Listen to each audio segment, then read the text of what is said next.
Hey guys, Rob here with McDojoLife. Sad news, unfortunately, today as Leandro Lo, BJJ legend, has been shot and killed in a nightclub. Let's check out the story.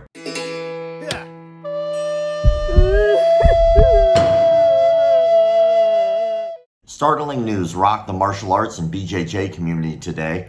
8-time world champion in Brazilian Jiu-Jitsu lost his life after an altercation with a man in Sao Paulo. According to the police report filed Sunday before Lo was confirmed dead, police officer Henrique Otávio Oliveira Veloso is the suspect in the investigation of Lo's murder. According to sources, the athlete was involved in a fight with an off-duty police officer during a party in Sao Paulo, was shot twice in the head at close range, and was taken to the hospital. In the police report, it is stated witnesses said Veloso grabbed a bottle from Lo's table, which prompted the jiu-jitsu fighter to take the bottle from him and take him down. They were separated, and then Veloso got back to his feet, walked over to Lo face to face, pulled out a gun, and then shot him in the head. A friend of Lo's who witnessed the crime said the shooter was alone and provoked Lo and 5 friends who were at a table. He arrived, took a bottle of liquor from our table. Lo just immobilized him to calm down.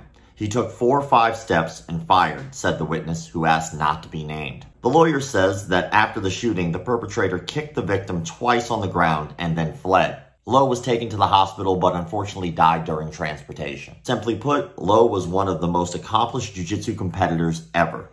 He was an 8-time IBJJF world champion, an 8-time IBJJF PANS champion, and still very much in the thick of his competitive career. Lo was slated to compete in the upcoming IBJJF Grand Prix on August 12th. Lo had victories in Brazilian Jiu-Jitsu over some of the best in the world, including Gordon Ryan, Andre Galvão, and Gilbert Burns. PFL analyst and former UFC fighter Kenny Florian commented on the situation on social media, calling it a very sad day for the BJJ community. The loss of such an important, respected, and well-liked figure will no doubt create shockwaves throughout the Jiu-Jitsu community.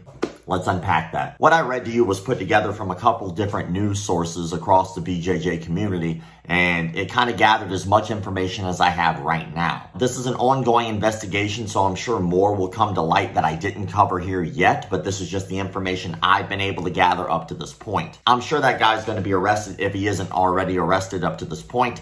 Like I said, this is just the facts that I have right now. He shot him right there in the middle of a nightclub. Witnesses saw him do this. It wasn't like it was just like a hidden secret thing. This was right in the middle of a nightclub. The major problem, and I wasn't able to cover it in what I read already, was that because it was so loud in there, not too many people really heard the gunshot. And since most people didn't hear the gunshots because of how loud it was in there, that's probably how he was able to get away so easily. I know there's going to be a lot of really rude people who have very sad lives, who are going to go on here and talk about, oh, that Brazilian Jiu-Jitsu didn't help him when it comes to a gun. Of course not. Of course not. Why would you think that that would ever be the case? No one's bulletproof. I would hope that people would just take the time to mourn the loss of someone who's passed away in a tragic accident, instead of taking this time to use it as their own personal therapy session on a YouTube video comment section. It's very strange how sometimes people will jump on stuff like this in order to try to justify whatever points they want to make instead of actually listening and paying attention to the gravity of the situation. A man was shot and killed. Not only a man was shot and killed, but somebody who was legendary in the Brazilian Jiu-Jitsu community was shot and killed. Now, the situation itself seems like it was provoked by the shooter, according to sources. It seems like the man got up, was having a verbal confrontation with him, got up, went over to his table, took the bottle. Out of reaction, he stood up, took the bottle back, and held the man down. And then after that, the man's ego was hurt, so he stood up and he shot him. The hard part here is I'm not exactly sure the lesson to be learned.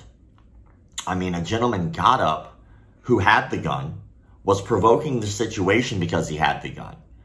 There's no way of you really knowing he has one. And then all of a sudden, you decide that you're not going to tolerate somebody bullying and harassing you. And then you get shot for it. What's the right thing to do in that situation? You know, do you just allow this person to do what they're doing to you and harass you? Or do you stand up for yourself and risk getting shot? I mean, it's not as clean cut as it would seem off the top of the surface, you know? Hindsight's also very 20/20 in situations like this. You know, there are going to be people in the comment sections talking about what they would do and what would happen and how they would have handled the situation and what should have been done. But at the end of the day, who knows? You know, who knows? That guy could have been just off his rocker and could have provoked and provoked and provoked and was looking for a reason to shoot somebody. In any case, it's a very sad day. You know, it's sad that this man had to die in such a senseless act, and I hope that maybe we can come together as a community and mourn his loss. But I'm really interested what you have to say about this in the comment sections below. Thank you all for the likes, comments, shares, subscriptions, and all that other crap people online tell you to do, and keep the martial arts legit, but also be safe.